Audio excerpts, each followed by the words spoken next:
Hello and welcome to Bruno's Geek Reviews. I'm going to be talking about the Snowmen, the latest Doctor Who Christmas special. Um, I really liked it. I think it was way better than the Christmas special from the previous year. Now there's going to be spoilers, so if you haven't seen it yet, I recommend you go see it because it's really good. Wow, that story. First of all, the only nitpick I would have would be that to me that the Doctor would retire because of what happened to Amy and Rory. I mean, I can imagine that would make him sad, and but to retire, like, if they had like a horrible deaths, maybe I would see it. But yeah, he was separated from them. They were stuck in the past, but they still got to have a happy life together, Amy and Rory. So I thought it was a little bit much because it's not the first time the Doctor loses a companion.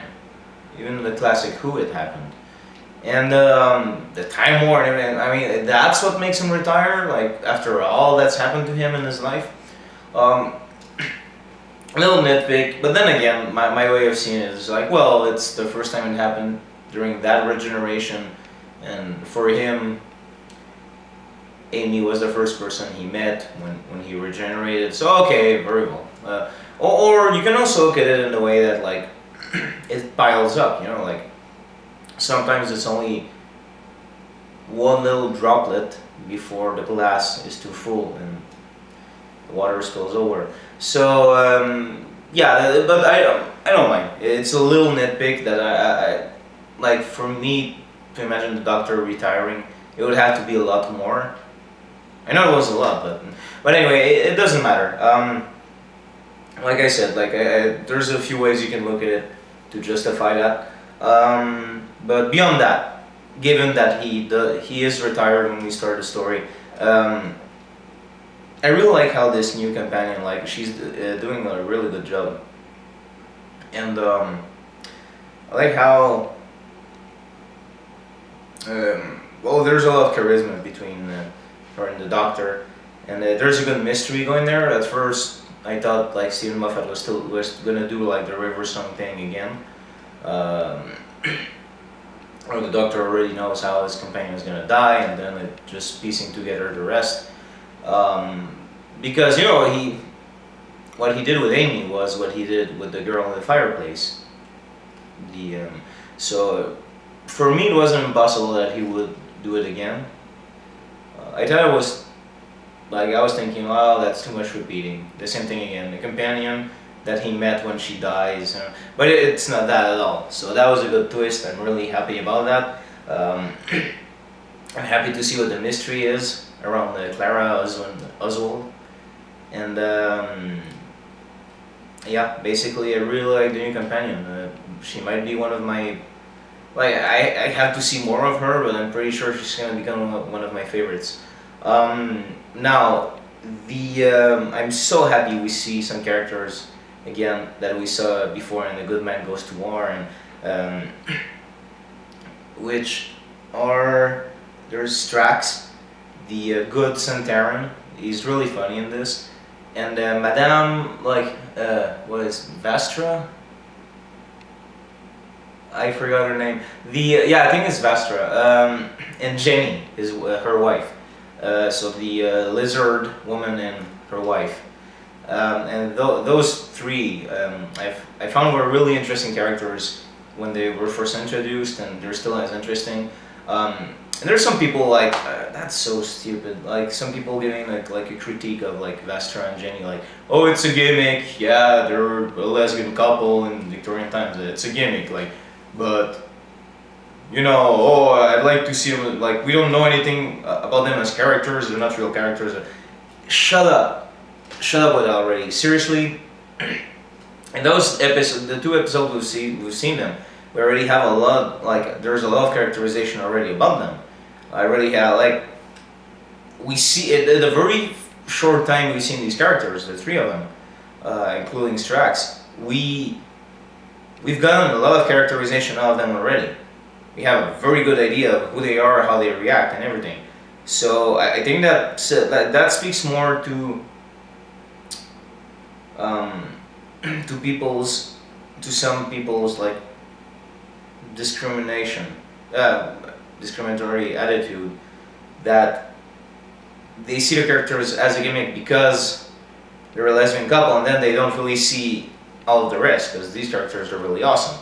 Um, Me personally, I don't care. Like I don't take a stand where it's like, oh yeah, we need to see more. Well, I mean, it is good that there's more like varied characters, like race, sexual orientation, culture, whatever. Like it's good that it. How can I put this? Like yes, I agree. It's good that you put more variety.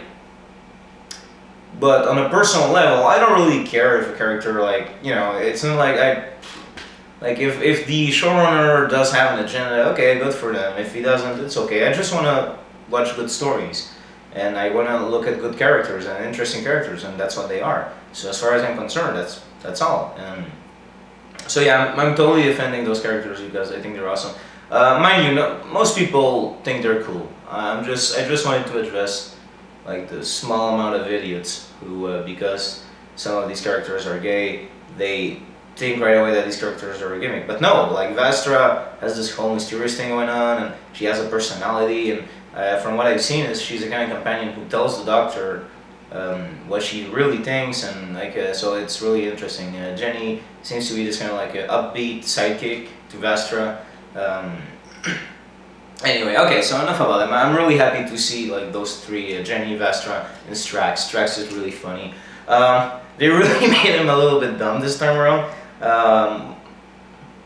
But that's okay. I really got a few laughs out of him. I really want to see those three again. And from the trailers, at least with Vastra and Jenny, I know we'll see them again. I hope we'll also see Strax, because now he seems to be with Vastra and Jenny. So I think they're a trio now in Victorian times. So yeah, really hoping we'll see more of them now.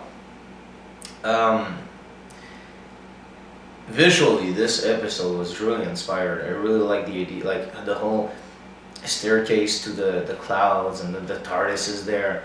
I found it really interesting that the outside of the TARDIS is all like, you see the paint. Yeah, it doesn't look as good as it usually does. Usually the color of paint is fresh and everything, and I mean not fresh in the sense that it hasn't dried, but I mean it looks better. It looks in a better state. And this time around, from the outside, the TARDIS looked more run down, like the Doctor hadn't been like taking care of it. And the new inside of the TARDIS, wow! I think that's maybe one of the better introductions I've ever seen for the TARDIS. And I really like that we saw from the shot. We start outside and we follow inside the bigger TARDIS. That was really cool, because usually they cut to they're outside, they go in, and they cut to inside, so you never really see it as the characters would see it. Like you go inside and suddenly it's bigger. That was really effective. And what do you think of the interior, the new interior for the TARDIS? Like, I think it's truly amazing. I really like the whole like rotating discs over the console. I like the lights that like spin around. I like the Gallifreyan symbols here and there. I also actually like that there's panels and buttons around the console too, like not only in the console itself. I think that's interesting. And there's a few seats, so on the sides, so yeah, people can sit down. Overall, I really like the look. It's kind of like a classic look, but also new, and the lighting is kind of like mysterious, and I think we're gonna get some really good scenes from there. And one of the episodes for the rest of Series 7, I think the title is A Journey to the Center of the TARDIS or something like that, so we'll probably see more of the TARDIS the same way when we saw more of it in The Doctor's Wife. So looking forward to that. The only critique I would have, and it's a really small nitpick, because I think the interior is amazing. The only nitpick I would have is it looks a little bit smallish. Like, it looks a little bit small. You know, because I'm used to like the Eccleston and Tennant era had like a huge TARDIS interior. Like the main room was really big, and even the one that Matt Smith had before, the new one, the one he had so far until this Christmas special, um, was still pretty big, you know, because you had like you could go underneath, you could go up, and it had like a sense of like being really huge. Whereas this one, like there are some stairs and you can barely even see the shape of a door in the wall, or like it really gives you an impression that how can I put this? The other versions of the TARDIS I found like gave you the impression that there was more beyond that. Whereas this one, I don't know how to explain it, but it looks like it's only that room. But I'm sure I'll get used to it, and I actually really like it. I don't want to give the bad impression. I just I think personally would have liked to see it like maybe a little bit bigger. Uh, you know, it can be bigger on the inside, so you know, make the most of it. But actually, the one that Matt Smith had before might actually have been pretty much the same size. It's just the way stuff was placed, I guess. Anyway, we'll see. But I really, really dig the whole Gallifreyan symbols and the rotating things and the lights in the middle. Really good. Now the story. Again, I like the whole Sherlock Holmes bit. You know, a wink to BBC's Sherlock that Moffat and Mark Gatiss are doing. I really liked how the Doctor is just like, kind of like apparently making a fool of himself as usual. He's actually being smart, but I like his like deductions that are like all mistaken. That was really funny, Sherlock Holmes. And even the music when he comes in with the Deerstalker hat and everything, and the music is kind of like very similar to BBC Sherlock's music. And I think that's the same hat, or the same model, maybe not the same physical hat, but I think that's the same hat that Benedict Cumberbatch wore in the season 2 of Sherlock. I'm pretty sure it is. Anyway. So yeah, no, another interesting thing though, like I said before, like I was having trouble buying that the Doctor would retire. However, that said, once I accept that, yeah, okay, he retired. What I really liked is that we really got a vibe of the first Doctor in this episode, in this special. I felt like we could really, like, the Doctor was behaving a lot like the first Doctor.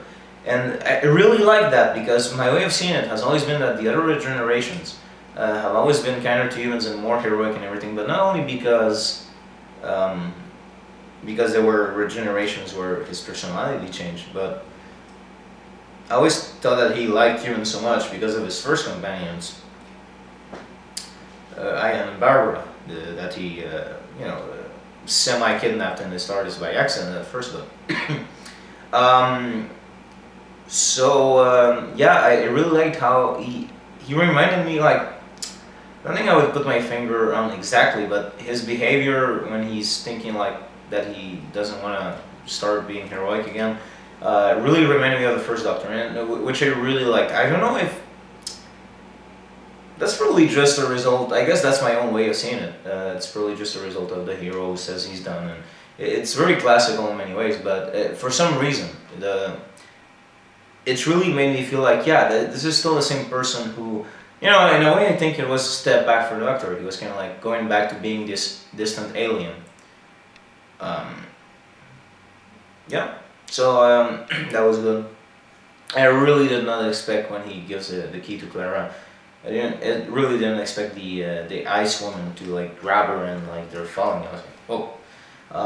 They really, that was effective. They really did it in a moment where you're all upbeat and he gives her the key, and again you're not expecting her to die. Maybe we should have seen it coming after the sign off of the Daleks. But anyway, that really grabbed me by surprise. I thought anyway, a very effective episode. Like the comedy bits were really good. The suspense was good. The characters were fun. I also like the employer of Clara, the father of the kids, where he obviously has a crush on her. And that moment when the maid is like running all around in a panic, and she sees Santaran, and like she sees a snowman outside, and then like she opens the door, and Vestra is like, hello, I'm a lizard from the dawn of time, and this is my wife, and she, that was a really effective line, I thought, especially the Lizard from the Dawn of Time, and anyway. Yeah, so I think this is a really good start for the rest of Series 7. It really felt in many ways like, how can I put this? This was a special, but I feel like the beginning of Series 7 felt more like a few specials, like the last episodes of Tenant. And then this Christmas special feels like the first episode of the season, actually. So I think it started very, very well. Now, we're not getting a lot of Doctor Who. Like the past year and this one, we haven't gotten a lot of Doctor Who, because they're waited really, like a really long time before starting Series 7, and now they're gonna finish it like next year. But then like I think overall, I'm not sure, I would have to check the calendar and everything, but I think here and there we ended up getting one series less than we should have, kind of like when Tennant left. I have to check, maybe I'm wrong, maybe the schedule, then they're gonna like push out Series 8 really quickly. But I seem to have read that the 50th anniversary might be just a few specials too, so again, like, there's not, it seems like there's not a lot of Doctor Who lately, but my theory is that if that's the case, I would have to check the calendar and everything, but if that's the case, I think they might be saving their money for the 50th anniversary. They might have a few big things in mind. They might need to get some actors that might be somewhat expensive now, or to get, or just like saving to have like really good special effects. I guess they really want to put everything into the 50th anniversary. That's my theory. And you know what? If the result is like really amazing and really good, like if I think it's better to have quality over quantity. So if the result is worth it, fine. So but I'm just really. It's, for me, it's hyping the 50th anniversary a lot more. But that doesn't have anything to do with the Snowmen anymore. All that to say, the Snowmen was really good, and actually, if you wanna like bring friends into Doctor Who, I think this is a good starting point. They do reference some stuff from before, but it's easily explained. And they even explain it in the episodes. Even if people don't know all the details, they know. Okay, so he met her before, and she died already. So I think I think this is a good jumping on point for new viewers. Because it's a new TARDIS, new companion. The way they introduce the Doctor is almost as if he was a new character, because every time there's a new companion, they kind of like reintroduce the Doctor for that new companion. They re-explain who the Doctor is. So yeah, if you have friends that's what I'm doing. Like, I have friends like they're curious about the Doctor. This is where I'm like, okay, well, here's this. Look at the Snowman. That was a good episode to start with. So yeah, basically, it's looking very good for the Doctor in 2013. Thanks for watching.